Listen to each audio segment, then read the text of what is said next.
All right, let's take a look at what we have. We have this foot controller here. What we want to do is create an additional set of controls that will allow us to control the way these joints bend without having to go in and sort of animate each one of these if we're doing like a walk cycle or run or whatever. So normally I would do this. Well, there's two ways depending on how I feel. I either do it with locators or I do it with bones. I'll show you the bone method in this video. And then in another video, I'll show you how to do it with locators. Either way works fine. I've done it for video games actually with this bones method for years. So just so you have experience or seeing both methods. So let's go ahead and go to our right view.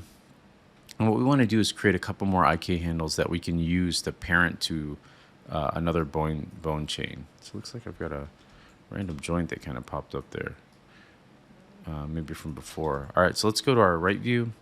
And I'm just going to go to skeleton and I'm going to go to create joints. And all the way at the back of the heel here, I'm going to create one joint. And this is going to be where we're going to pivot the foot. So you want it right back here. And then all the way to the front of the foot here. And then I want to go to the center, just below that ball of the foot here. And then just right below this ankle chain here. And I'm going to press enter to lock that in place. I normally just name this INV for inverse. And then this is heel. I'm going to hit Control A to copy that. And then, oops. Control C, and then I'm just going to paste that in. This is for the ball. And this is the toe.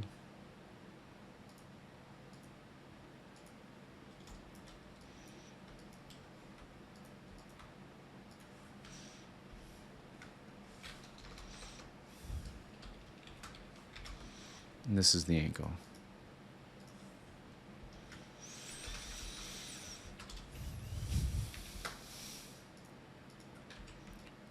What I'm going to do is I'm going to hold V down and I'm going to snap it to that vertex, that heel vertex there. So it's in the center of the foot.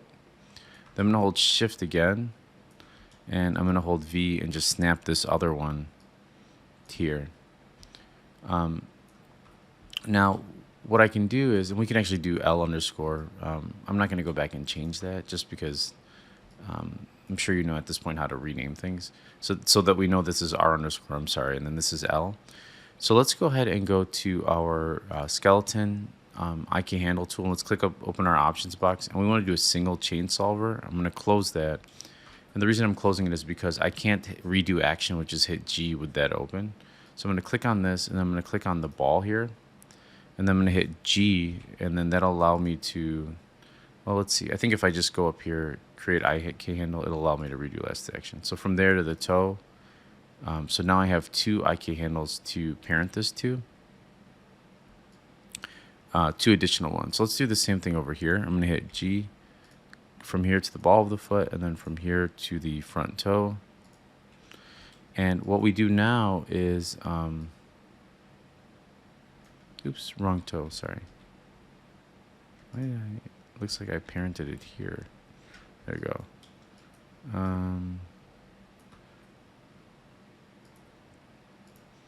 So here to this joint.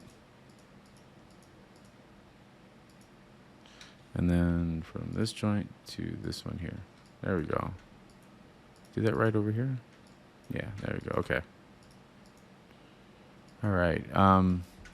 So all I want to do now is I want to parent these. So I'm going to parent this IK handle here to this top one.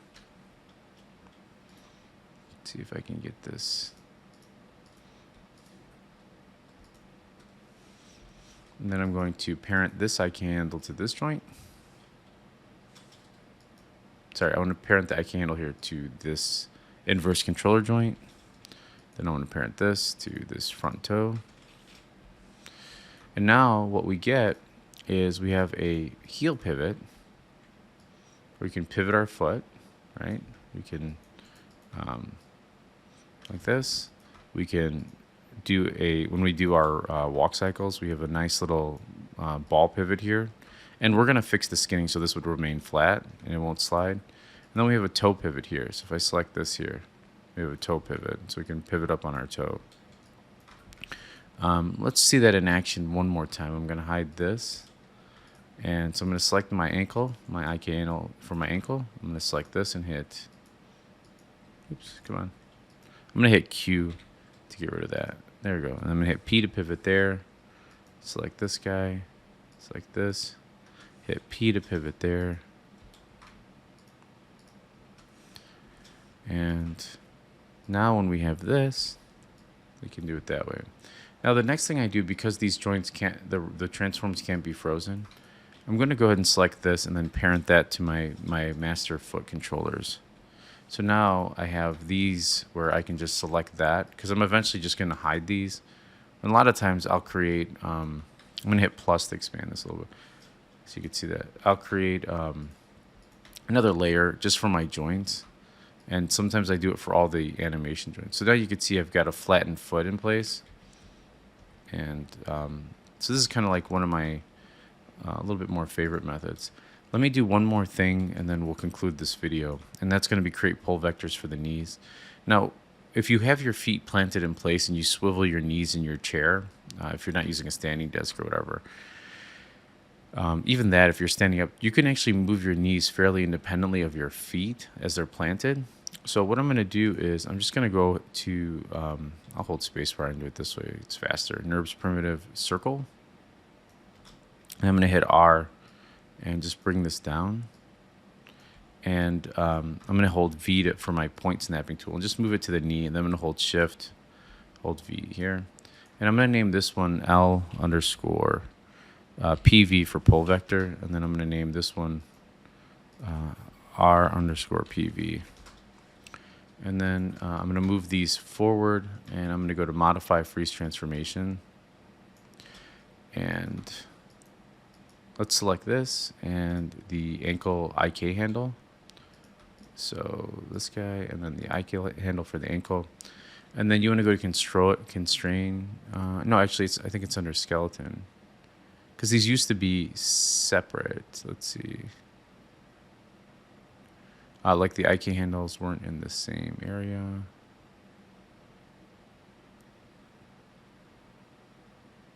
Yeah, constrain. I'm sorry. I was right. Pole vector. Let's do the same thing here. Constrain pole vector. And now what you'll notice is if I want to, say I'm doing a walk cycle, right? Well, oftentimes if you're on the like the weight distribution pose, the knee will be off to the side like this as the foot passes, right? So this gives you a little bit more control on moving the knee where you want it to be. All right, I think that's it for this one. Make sure to keep saving it. What I'm going to do is, I know I'm going a little bit beyond what I said I was going to do, where I'm just creating a rig and skinning it, but I think it's great to just kind of segment this stuff off, because it's just, if you do it this way and you compartmentalize your rig, you'll start to, and it will fix all the skinning, but it helps you to really think about the rig as separate sections.